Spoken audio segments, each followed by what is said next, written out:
Hey, hey, hey! Festy Man reporting. Hang on a minute, boys. I don't want to hear you. Take a break. Top Loader, ladies and gentlemen. Marvellous, marvellous group. Love listening to their albums. Wish I'd got around to seeing them live. But interesting fact, do you know that their big hit, Dancing in the Moonlight, what a lovely song that is. Makes me feel good. I've just listened to it. It does. It's just got a lovely, summery, warm feeling to it. Just beautiful. It's a cover. It's actually a cover, yeah. And like a lot of covers, I listened to the original and I thought, oh, God, it's not that good. But it's funny because if you always know the original, then you hear a cover. It's very rarely that it's improved upon. But this one, definitely. Right, I'm here to talk to you today about shit, which I normally do. Yeah, you like that, don't you? No gigs or concerts to talk of, listening to loads of music. I've really got into my uplifting trance at the moment. Just love listening to it as I'm driving along, or I delve back into the 60s. I love the music from the 60s, I really do. That's very nostalgic, you know, because my whole childhood, I was born in 1958, so I was between 2 and 12 in the 60s, so it was a good time to grow up. It really was. And it's surprising that I do have all these memories of the music, yet there weren't that many places to listen to it. Sure, we had a wireless there, it was called a wireless, and they were big things, and you know, they had valves, so they would take a little bit of time to warm up. So we had that, but it wasn't constant, you know, until Radio 1 come along. We had the chart show. But yeah, so the music of the 60s, very evocative for me. I just hear so many songs, and oh goodness. And it is crazy though, because the songs which I don't particularly like too much, Hey There, Georgie Girl, yeah, it's still part of my childhood, but I always associate that with sort of like horrible rainy days, stuck indoors. I know when we look back at our childhood, every day was summer, but I can remember those days. We had a low window ledge on the front window, and just sit and look out and look at the rain. Mum, I'm bored. But the rest, it just, oh my goodness me. You know, I lived in Swindon, and there was a place called Coke Water, which is like a big park, and it was walking distance for us. It's still there now apparently. And they had a big lake in the middle. You used to be able to go swimming there, but as I was growing up, they banned it because a couple of kids had got drowned. They got sucked into the sluice gates. Oh my goodness me. But they had a huge diving board there, so we never used it. There was a big free paddling pool, which was lovely, sat on a bank. But they had what you'd call a Lido, open air swimming pool. It's pretty small, but it was brilliant, and they had the cafe was outside it. So what you had to do, I can't remember how much it cost to get in there, but when you was in there, you could say to the people, I just want to go out to the cafe, and when you come back in, because like you're wet or had your swim gear on, they'd let you back in for free. So what we used to do is get all our swim gear on and just walk back in with our towel and our swimsuit, bathers on, and they'd let us in for free. And in summer holidays, mums would go off to work and they would give us packed lunches. We'd spend all day there. It was just brilliant. What I can always remember was the changing rooms, these wooden changing rooms, and they always just smell of creosote, you know. Brilliant. So yeah, there's when you went into the cafe, there was always music playing in there, obviously young kids playing, but yeah, so just I delve into the 60s, and it really does cheer me up listening to a lot of that music. I've got a couple of playlists carefully curated, and it is strange though, because there's not a lot of Beatles or Rolling Stones there, because even though the Beatles were huge, you know, all out throughout my childhood, all through the 60s for me, they weren't massive, you know. I will always appreciate, there's one or two songs, and I will start putting them in my playlist, but it's things like Everlasting Love Affair, Gary Puckett and the Union Gap, Mamas and the Papas, just Scott McKenzie, just real good, feel good stuff. Barry Ryan, Eloise, it all comes back. So yeah, but anyway, I'm gonna just swap. I'm gonna swap subjects just like that. Well, I'm an observer of people. I'm a people watcher. We all are, and I lurk. And most of the time, I'm quite derogatory, but only in my mind. Okay, only in my mind. I don't shout. Oi, you, oi. No, I don't. But what I've noticed is, especially now with the where we had the lockdown and people were out running, people's different styles, how they run. You can tell those who do it a lot and possibly do it competitively because they have a real good running style, and you can tell they've been trained. When I was up in Fareham a lot, there used to be a girl went past you, she'd go through the precinct, and there's one there, look, she got the floppy arms. But she was just, you could tell that she would probably be a cross-country runner, or she had that whole style, that gait, and it was learned, it wasn't a natural one, and it's for maximum efficiency. It's quite possible that was just her endurance training, and she might have been 400, 800, 1500, I don't know, but always look good. So you do see people like that, and then there are those that run regularly, and they have the right gear. They don't have over the top gear, they don't have to have the latest Lycra, latex, what have you, but they're out, and you can tell there's a purpose and there's a method to how they run. Then you've got those who have been running for a while and but have never really embraced it and never got that fit. But hands up, okay, I'm in no position to take the mickey, okay? When I was at school, I was pretty good at middle distance running. The kids always took, oh, you run like a little baby. How the fucking hell a baby runs, I don't know, but anyway. But, I mean, I don't run at all at the moment. I've got a bad knee, you know that. So, and you get those, and then, oh my God, you get the newbies, the really, really big, overweight people. And all I have is maximum respect for that. It doesn't matter what their style is, what they look like, and the pain they're going through, you know that is going to be worth it. I have nothing but admiration for those people getting up and finally doing something, and if your knees and your body can take it, yes, run, jog. I got to the point where I didn't run, but what I used to do when I took Alfie for a walk, I would power walk. It was just short of running. I would actually pass joggers, some of these people running, and that was good because I'd be out for an hour, I'd probably get 3-4 miles done. I think it was 4 miles, but I would come home, not a heavy sweat, but I would have a sweat on. So that was good. I lost a lot of weight doing that, but without any real damage to my joints. So, because I do have to look after my knee. But then you get, there was a woman, there was that one there, and she's flapping along with her arm. And there was another one, and it was just like, she was trying to break out of cling film or something, she's running along like that. And it was just hard work, and she looked fairly physically fit. Not fit as you as well fit, but so she had that. But you see some people, and I know I've just gone on about people, I just think, well, I've got respect for you. They're running, but they probably walk faster. They would walk faster.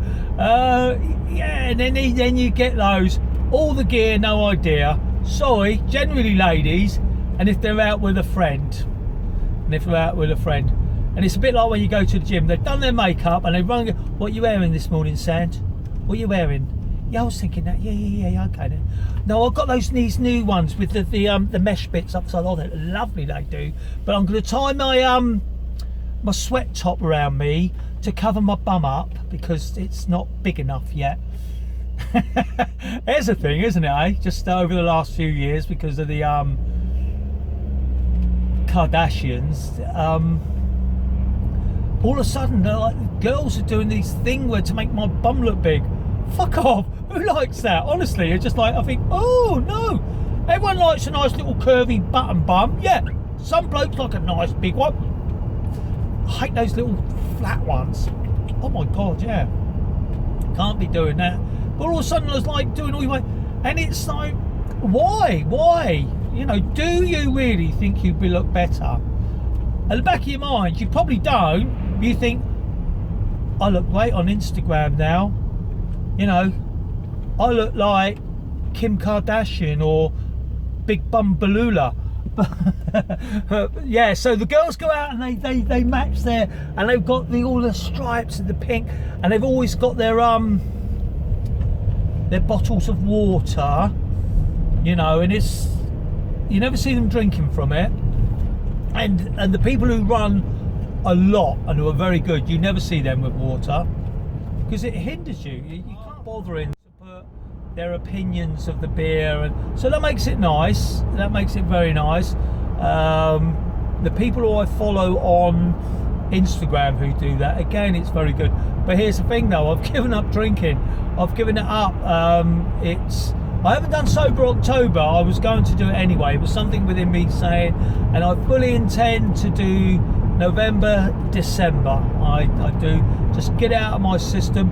Could I ever live without it? Well, of course I could. Do I want to live without it? Let's see in 3 months' time. Let me see in 3 months' time. Let's see how I've coped with social gatherings, and it's quite good now because I don't go in pub. It's a lifestyle thing. But yeah, so come over to MeWe. It's wonderful, it's great. I'd look at a couple of others. Mastodon was one, which is more like Twitter. The problem with it was a bit of a faff joining up. They have these different servers that you have to join. You choose one to join. I don't think it really matters because once you're on there, you can then hop about. For me, I could do it, but I just thought a lot of other people, ordinary folk out there, would not cope with it. You know, I think I'll stick with Facebook. Yeah. No, I don't mind all the adverts coming up. No, I don't. You know, I just ignore them. Yeah, okay, they're there. And you know, like, you may like this. Stories up the top. You know, watch The Social Dilemma, and it will tell you these are algorithms designed to keep you looking at these social media platforms. Honestly, they are.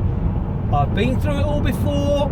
Facebook, you'd be looking at, Facebook, or maybe Facebook. You'd watch a video, then another video would pop up. Your next video is starting in 2 seconds. Yeah, so you watch that. You watch it. The number of times I get into bed about 10 o'clock, right? This is not me making it up.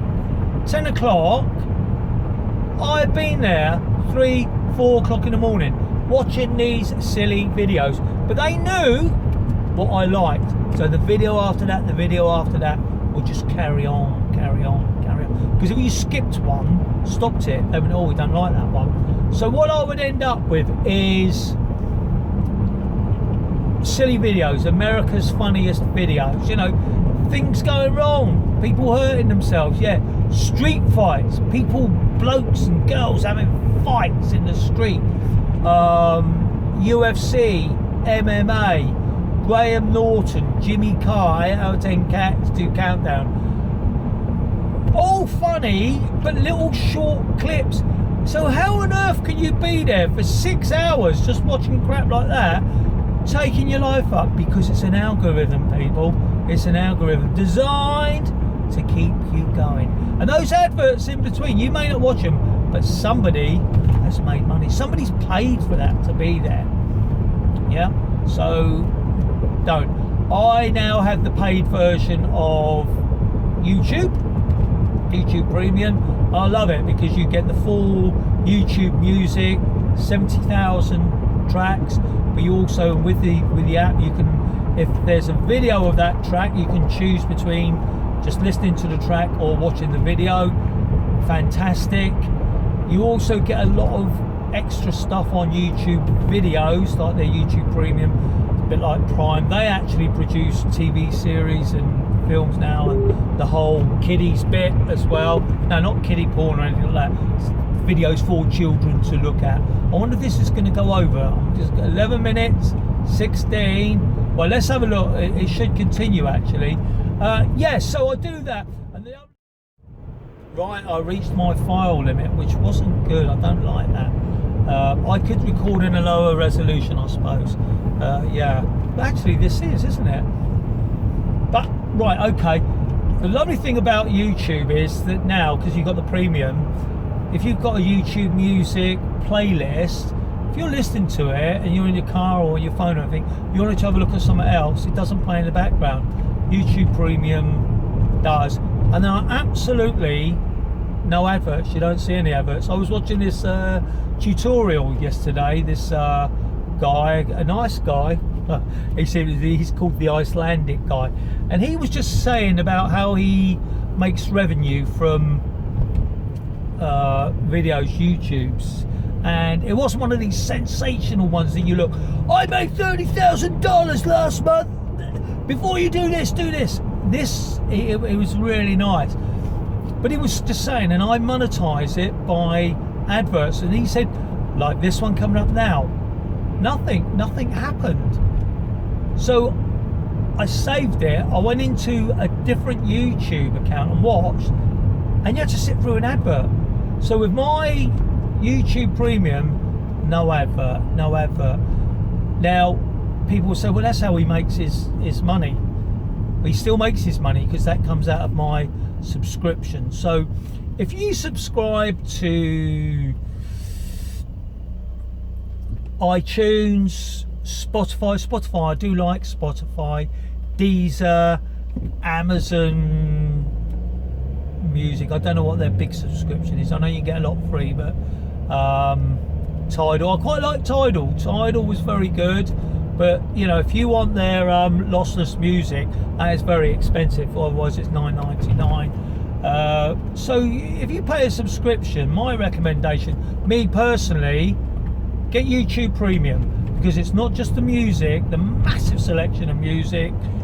It's also the YouTube video side as well. They're all incorporated, which is brilliant. It's lovely. That's my choice. The app on the phone and the PC takes a little bit of getting used to. It does. It's not always the most intuitive. The other beautiful thing about it, I always used to use, they call it Google Play Music. You could upload your own music collection to their servers, and again you could have 50,000 tracks. Brilliant. And that was free. So you could always listen to your own collection. How marvellous with that. Play Music is being shut down. It should be shut down now. If I open it up on my phone now, it comes up with this warning telling you that it's going to close down. Open up YouTube Music or continue. But there will come a point soon where it stops. Well, all that music which is on their servers is now over in YouTube Music. There is a concern that people have said that, yeah, but I've got to pay to be able to listen to that music. I don't know how true that is. But here's the thing though, people saying, oh yeah, I've got this very eclectic taste and I've got my playlists, and because I don't listen to whole albums, I just listen to certain tracks. All your playlists are good. The good thing, because for me, I think I've got about 35,000 tracks out there. Most of them are just all my CDs which I've ripped. Brilliant. But they're all available on YouTube Music anyway. You know, even the free ones. So I don't really need them up there. But it's these obscure tracks which you've had, and you know, you can't. They don't have them as a standard thing. Generally, these, if you've got an obscure train.